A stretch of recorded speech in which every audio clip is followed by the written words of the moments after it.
آج تو آپ دیکھیں ویسٹ خوب لوگ، جو لوگ آئیکن ہیں، جن کو لوگ فالو کرتے ہیں، جو دنیا کے لیے دکھائے گئے ہیں، وہ شادیاں نہیں کرتے، وہ ایسے ہی رہتے ہیں. لائف پارٹنر ہیں، بچے بھی ہو گئے، پھر کہیں 8-10 سال بعد سوچیں گے شادی کریں گے. خوب یہ جو انڈائریکٹلی القاء کیا جا رہا ہے ذہن کے اندر، یہ معاشرے کی ساخت کو توڑا جا رہا ہے. اور خاص طور پہ ہمارے یہاں جو ڈرامے وغیرہ آتے ہیں، نامحرم تعلقات، حرام تعلقات، خوب یہ کیا ہے؟ جب ان کو سوال کیا جائے ڈائریکٹر اور رائٹروں کو تو بولتے ہیں جی معاشرے میں برائیاں ہیں، ہمیں مطلب برائیاں دکھانے سے ختم نہیں ہوتی ہیں، اور بہت سارے ایسے گناہ ہیں جنہیں اسلام نے منع کیا ہے.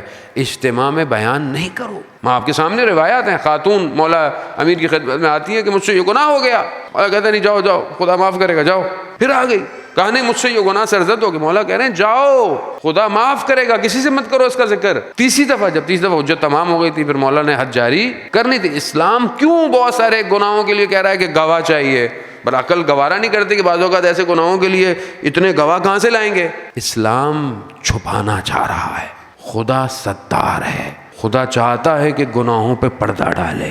جانے محترم، خدا اتنا رحمان ہے کہ مومن کے لیے ملائکہ کو بھی نہیں اجازت دیتا کہ وہ گناہوں کو دیکھیں، اس کے حائل آ جاتا ہے، پردوں کو حائل کر دے. تو ہم کیوں برملا معاشرے میں گناہوں کا اعلان کریں؟ خوبی اصلاح کیسے ہوگی؟ جب آپ اس بات کو سمجھیں گے کہ آپ کو ایک گھر بنانا ہے.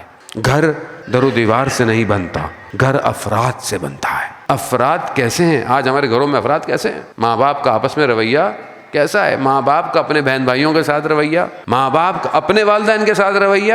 خوب یہ ساری چیزیں کنٹینیوس ہیں، یہ ساری چیزیں غیر مستقیم طریقے سے انڈائریکٹلی آپ کے بچے کی تربیت کر رہے ہیں. آپ اپنے والدین سے آپ کا رویہ کیسا ہے، کس طریقے سے آپ پیش آتے ہیں، آپ کا بچہ ویسے ہی آئے گا. آپ اپنے بہن بھائیوں سے کس طرح محبت کرتے ہیں، بچے بھی آپس میں بڑے ہو کے یہی کریں گے. خوب یہ ایسے ہی ہے. کیوں ضرورت ہے گھر کی عزیزان محترم؟ کیونکہ جس امام کا ہم انتظار کر رہے ہیں اس امام کے لیے ہمیں ایک معاشرہ چاہیے، اور وہ معاشرہ تب تک ممکن نہیں ہے جب تک گھر ممکن نہ ہو. اگر میرا گھر اس قابل ہو کہ میں اپنے امام کو اپنے گھر میں دعوت دوں تب میرے مولا میرے محلے میں آئیں گے نا. لیکن جب میں اپنے گھر کو اس قابل نہیں کروں تو امام کدھر آئیں گے؟ اور گھر کیسا ہو؟ وہی بی کی پہلی حدیث میں کہ زندگی ویسی گزارو جو ہم نے تمہیں امر کیا ہے، اور ان چیزوں سے دور ہو جاؤ جس سے ہم نے تمہیں نہیں کیا. فارمولہ آسان ہے، مشکل لیکن کرنا مشکل ہو گیا ہے. آیت اللہ عظمہ بہجت رضوان اللہ تعالیٰ علیہ کی خدمت میں اگر سوال پوچھا شخص نے کہ عرفان کے لیے کوئی فارمولہ بتائیں، کوئی وظیفہ دیں،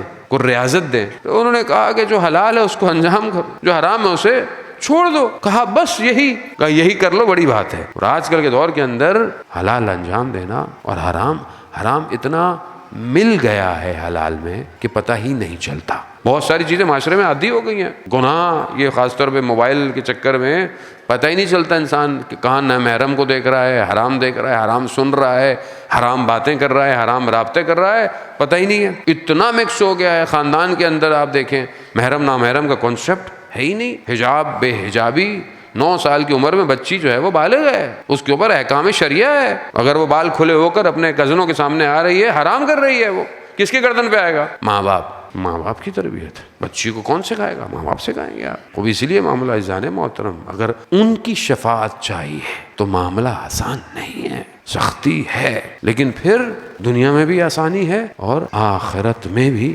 آسانی ہے. خوب ہم زندگی کو اس گھر کی طرف. خوب یہ بہرحال ایک دوسرا موضوع کر کے بہرحال میں آپ سے التماس سے دعا. دوسری چیز جو ایک خاتون کے کردار میں بی کی زندگی سے ہم اخذ کرتے ہیں وہ ولایت کا دفاع ہے. آج کی خاتون، ہمارے گھر کی خاتون یا ہمارے گھر کے اپنے مرد، ہم ولایت کے دفاع کے لیے کیا کر رہے ہیں؟ امامت کے لیے ہم کیا کر رہے ہیں؟ ہمارا گریہ کس بات پر ہے کہ بی نے مولا کے لیے مدینہ کے لوگوں کو سوال کیا. 40 دن روایات بیان کرتی ہے، 40 دن جا کر لوگوں کے دروازے کھٹکھٹائے. کس کے لیے؟ مولا کی ولایت کے لیے. آج ہمارے وقت کا امام غیبت کے پردے میں ہے تو آج ہم اپنے امام کے لیے کتنے دروازے کھٹکھٹا رہے ہیں؟ کیوں نہیں آ رہے امام؟ کس طرح ہم امام کا انتظار کر رہے ہیں؟ یہ اب ہمارے اپنے اوپر ہے. کیا ہمارے گھروں کے آیت اللہ تقی بافقی کہتے ہیں کہ میں نجف سے آ رہا تھا اور زمینی راستے سے جیسے ہی میں ایران میں داخل ہوا، ایلام کے بارڈر پہ بہت شدید برف تھی